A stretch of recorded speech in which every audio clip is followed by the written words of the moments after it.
Welcome students in the fourth part of the lesson Decimal Fractions. Let's understand converting a common fraction into a decimal fraction. Students, let's revise once again about common fractions and decimal fractions. Observe the examples given here. These are common fractions because there are numerators and denominators. So, these are common fractions. And here the use of decimal point is there. So, these are decimal fractions. So, let's understand when and how to convert the common fractions into decimal fractions and decimal fractions into common fractions. Converting a common fraction into a decimal fraction. Common फ्रॅक्शनचे आपल्याला decimal फ्रॅक्शनमध्ये रूपांतर करायचे आहेत. तर त्यासाठी काही नियम आहेत ते आपण पाहूया. If the denominator of a common fraction is 10, 100, 1000 then. बघा, जेव्हा कॉमन फ्रॅक्शनचे डिनॉमिनेटर म्हणजे छेद जर हे 10, 100, 1000 किंवा त्या पटीत असतील तर तेव्हा आपण काय नियम पाळणार आहोत त्याचा आता आपण अभ्यास करूया. If there are more digits in the numerator, if there are more digits in the numerator than zeros in the denominator, समजून घ्या मुलांनो, then count as many digits from the right as the number of zeros and place the decimal point before those digits. बघा मुलांनो, या ठिकाणी ही जी माहिती दिलेली आहे ती समजून घेण्यासाठी आपण आधी एक उदाहरण पाहूया. पहा, if there are more digits in the numerator than zeros. बघा, या ठिकाणी हा कॉमन फ्रॅक्शन इथे दिलेला आहे 723/10. या ठिकाणी पहा, इथे 10 म्हणजे 0 किती आहे 1. मग ह्या शून्यापेक्षा शून्य किती आहे एकच आहे. त्यामुळे या शून्याच्या संख्येपेक्षा जर जास्त अंक या ठिकाणी न्यूमरेटरमध्ये असतील, म्हणजे जर अंशस्थानी या छेदस्थानातील शून्यापेक्षा जास्त अंक असतील तर आपण कशा प्रकारे डेसिमल पॉईंटचा वापर करणार आहोत. तर पहा, then count as many digits from the right as the number of zeros. पहिल्यांदा आपण ही संख्या लिहूया. प्रथम आपण ही संख्या लिहिलेली आहे. Then count as many digits from the right. आता आपण उजवीकडून डिजिट्स मोजणार आहोत, म्हणजे अंक मोजणार आहोत. केवढे अंक मोजणार आहोत? As the number of zeros, म्हणजे जेवढे शून्य आहे त्या शून्यच्या संख्ये इतके आपल्याला डिजिट्स उजवीकडून मोजायचे आहेत. And place the decimal point before those digits. म्हणजे पहा, या ठिकाणी एक शून्य आहे. पहिल्यांदा आपण जी दिलेली संख्या आहे 723 ती इथे लिहिलेली आहे. छेदस्थानी 10 आहेत, एकच शून्य आहे, म्हणजे एकच या ठिकाणी एकच डिजिटच्या आधी आपण या ठिकाणी डेसिमल पॉईंटचा वापर करणार आहोत. जेवढे शून्य तितके डिजिट्स आधी डेसिमल पॉईंट आपल्याला द्यायचे आहे. आता आपण आणखीन एक उदाहरण पाहूया. 51,250/100. बघा, या ठिकाणी आपल्याला डेसिमल पॉईंटचा वापर करायचा आहे. आता प्रथम आपण संख्या लिहून घेतली 51,250. The denominator is 100, so there are 2 zeros. बघा, या ठिकाणी 2 शून्य आहेत. मग आपल्याला उजवीकडून शून्याच्या संख्ये इतके अंक सोडून, म्हणजे आता आपल्याला या ठिकाणी 2 शून्य म्हणून 2 अंक, 0 आणि 5 हे 2 अंक, आणि आपल्याला मध्ये या ठिकाणी डेसिमल पॉईंट द्यायचा आहे. आपण पुन्हा एकदा लिहूया 512.50. इथे 2 शून्य आहेत म्हणून आपण इथे 2 डेसिमलच्या आधी इथे काय केलेलं आहे, डेसिमल पॉईंट दिलेला आहे. Now in the third example 5,138/1000. First write the number as it is. Then how many zeros are there? 3.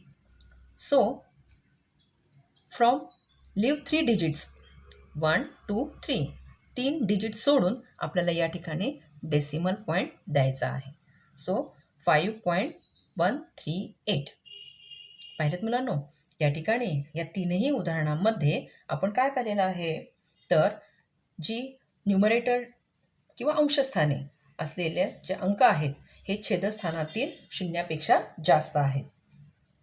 छेदस्थानातील शून्यापेक्षा हे न्यूमरेटरचे अंक जास्त आहेत आणि म्हणून या ठिकाणी आपण या नियमाचा वापर केलेला आहे. Now let's try to understand the second rule. If there are as many digits in the numerator as zeros in the denominator, place the decimal point before the number in the numerator and a zero in the integers place. बघा, आपण हे गणित देखील एका उदाहरणाने समजून घेऊया. पहा मुलांनो, या ठिकाणी if there are as many digits in the numerator as zeros in the denominator, डिनॉमिनेटरच्या ठिकाणी जेवढे शून्य आहेत तेवढेच डिजिट्स म्हणजे तेवढेच अंक जर न्यूमरेटरमध्ये असतील, या ठिकाणी एक शून्य आहे आणि अंक देखील एकच आहे. So place the decimal point before the number in the numerator and a zero in the integers place. म्हणजे प्रथम आपण जी दिलेली संख्या आहे ती आपण लिहून घेऊया 7. आणि आता आपल्याला या ठिकाणी एकच शून्य आहे म्हणून आपण या एकच अंकाच्या आधी डेसिमल पॉईंट देणार आहे आणि डेसिमल पॉईंटच्या आधी इथे 0 देणार आहोत. So 7/10 is written as 0.7. Now let's understand the second example. In this example again 54/100. बघा, या ठिकाणी 54 2 डिजिट्स आहेत आणि छेदस्थानी देखील 2 शून्य आहेत. मग आपण काय करणार आहोत तर 54 आधी लिहून ठेवणार आहोत 54 आणि 2 शून्य म्हणून 2 डिजिट्सच्या आधी आपण इथे डेसिमल पॉईंट देणार आहोत. पण या ठिकाणी कोणती संख्या नाही म्हणून डेसिमल पॉईंटच्या आधी आपल्याला शून्य लिहायचं आहे. नाव let's understand the third example. In the third example 725/1000. पहा, पुन्हा एकदा पहा, या ठिकाणी न्यूमरेटर 3 अंक आहेत आणि या ठिकाणी 3 शून्य आहेत. म्हणून आपण पहिल्यांदा दिलेली संख्या 725 तशीच लिहून घेणार आहोत आणि 1 2 3 3 डिजिट्स 1 2 3 3 डिजिट्सच्या आधी आपण या ठिकाणी हा डेसिमल पॉईंट देणार आहोत आणि इथे कोणती संख्या नाही म्हणून आपण तिथे शून्य लिहिणार आहोत. सो पहा मुलांनो, या ठिकाणी अंशस्थानी आणि छेदस्थानी देखील शून्य इतकेच अंक आहेत आणि या ठिकाणी अशा प्रकारे डेसिमल पॉईंटचा वापर केला जातो. We convert the common fraction into decimal fraction. Now let's understand the third rule. If there are fewer digits in the numerator than the zeros in the denominator. पहा, या ठिकाणी एक उदाहरण दिलेले आहे. Fewer digits in the numerator म्हणजे डिनॉमिनेटरमध्ये जेवढे शून्य आहेत त्याच्यापेक्षा जर कमी अंक न्यूमरेटर म्हणजे अंशस्थानी असतील तर काय करायचे. डिनॉमिनेटरमध्ये जेवढे शून्य आहेत त्याच्यापेक्षा कमी अंक हे न्यूमरेटर म्हणजे अंशस्थानी आहेत. अशा वेळी आपण पुढील नियम पाळणार आहोत. पहा, पहिल्यांदा जी संख्या दिलेली आहे ती लिहून घेऊया. आपल्याला हे लक्षात आलंच असेल. Now place zeros before the digits in the numerator to make the total number of digits equal to the number of zeros in the denominator. म्हणजे या ठिकाणी बघा छेदस्थानी 100 आहेत. मग आपण जेवढे डिजिट्स जेवढे शून्य आहेत या ठिकाणी 2 शून्य आहेत म्हणून आपण वरती देखील 2 डिजिट्स करणार आहोत. म्हणजे 8च्या पुढे शून्य न लिहिता आपल्याला शून्य हा before the digit in the numerator. Before the digits in the numerator place 0. आपण या दिलेल्या अंकाच्या आधी शून्य लिहिलेला आहे. म्हणजे काय होईल, या ठिकाणी 2 शून्य आहेत. पहा, 2 शून्य आहेत आणि वरती देखील 2 अंक आहेत. ठीक आहे. आणि आता आपल्याला डेसिमल पॉईंट द्यायचा आहे. सो आता आपली संख्या आहे 08. आता या ठिकाणी 2 शून्य आहेत आणि आता आपल्याला डेसिमल पॉईंट देताना या 2 अंकांच्या आधी डेसिमल पॉईंट द्यायचा आहे आणि मग पॉईंटच्या आधी शून्य लिहायचं आहे. आपण पुढील उदाहरणामध्ये लगेच डेसिमल पॉईंटचा वापर करूया. पहा, या ठिकाणी दिलेली संख्या आहे 8/1000. प्रथम आपण 8 लिहूया. ठीक आहे. त्यानंतर how many zeros are there 3. 1 2 3. पण इथे तर एकच डिजिट आहे. मग काय करणार. बरोबर, आपण इथे 1 2 3 म्हणजे 3 झिरोज आहेत म्हणून इथे 3 डिजिट्स करूया. 8च्या पुढे जर 0 लिहिले तर त्याची संख्या वाढते, त्याची किंमत वाढते. म्हणून 8च्या आधी लिहायचे. हा आपला महत्त्वाचा नियम आहे मुलांनो, हे लक्षात ठेवा. 8च्या आधी आपल्याला शून्य लिहायचे. किती शून्य लिहायचे? 2. म्हणजे इथे 3 शून्य आहेत आणि इथे 3 डिजिट्स आहेत. आणि हे 3 डिजिट्स झाल्यानंतर मग आपण ह्या 3 डिजिट्सच्या आधी डेसिमल पॉईंट लिहिणार आहोत आणि डेसिमल पॉईंटच्या आधी शून्य लिहिणार आहोत. म्हणजे 8/1000 is equal to 0.008. So students, we learn how to convert the common fractions into decimal fractions using some rules.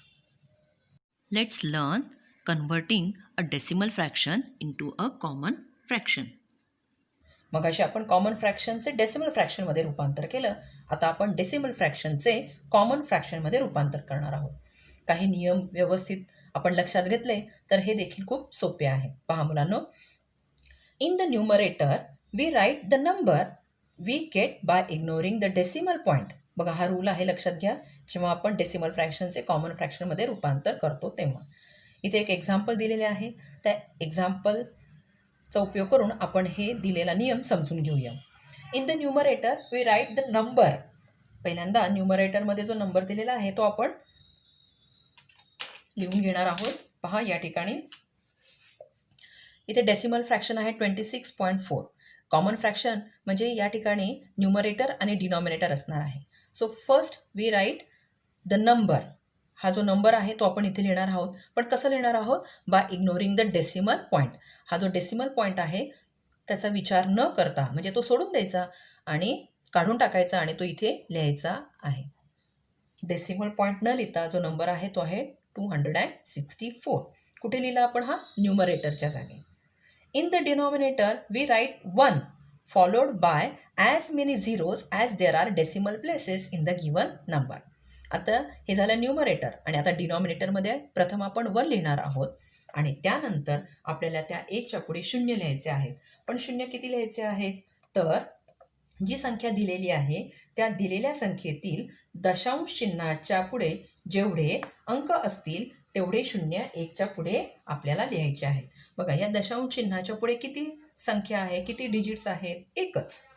म्हणून आपल्याला या डिनॉमिनेटर म्हणजे छेदस्थानी 1 लिहून 1च शून्य लिहायचा आहे. 26.4 इज इक्वल टू 264/10. या ठिकाणी दिलेली संख्या डेसिमल पॉईंट काढून आपण इथे लिहिलेली आहे. त्यानंतर या एक डेसिमल पॉईंटच्या पुढे एकच संख्या आहे म्हणून आपण एकाच्या पुढे एकच शून्य लिहिणार आहोत. Now let's understand with second example. The next example is 0.04. आता आपल्याला हे कॉमन फ्रॅक्शनमध्ये कन्व्हर्ट करायचं आहे. संख्या काय आहे? 0.04. म्हणजे या ठिकाणी आपण 4 ही संख्या न्यूमरेटरमध्ये लिहिणार आहोत.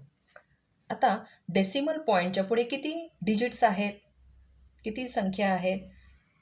1 2 2 आहेत. मग आपण या ठिकाणी 1 लिहून त्याच्या पुढे 2 शून्य देणार आहोत. ह्या 4च्या आधी हे 2 शून्य लिहिले तरी चालतात, पण त्या शून्याला काही किंमत नसते म्हणून शक्यतो ते 2 शून्य लिहायचे नाहीत. म्हणून 4/100 हे देखील बरोबर आहे, पण ह्या शून्याला काही किंमत नसते म्हणून आपण ते न लिहिता फक्त 4/100 लिहिणार आहोत. Now let's understand the third example. पुन्हा एकदा आपण या डेसिमल फ्रॅक्शनचे कॉमन फ्रॅक्शनमध्ये रूपांतर करणार आहोत. So there is numerator and denominator. First write the number without decimal point 19315. That is 19,305. Decimal point आपण इथे दिलेला नाही आहे. आता डेसिमल पॉईंटच्या पुढे किती डिजिट्स आहेत? 1 2 3. 3 आहेत म्हणून आपण इथे 1 लिहून त्याच्या पुढे 3 शून्य लिहिणार आहोत. So we learn how to convert a decimal fraction into a common fraction.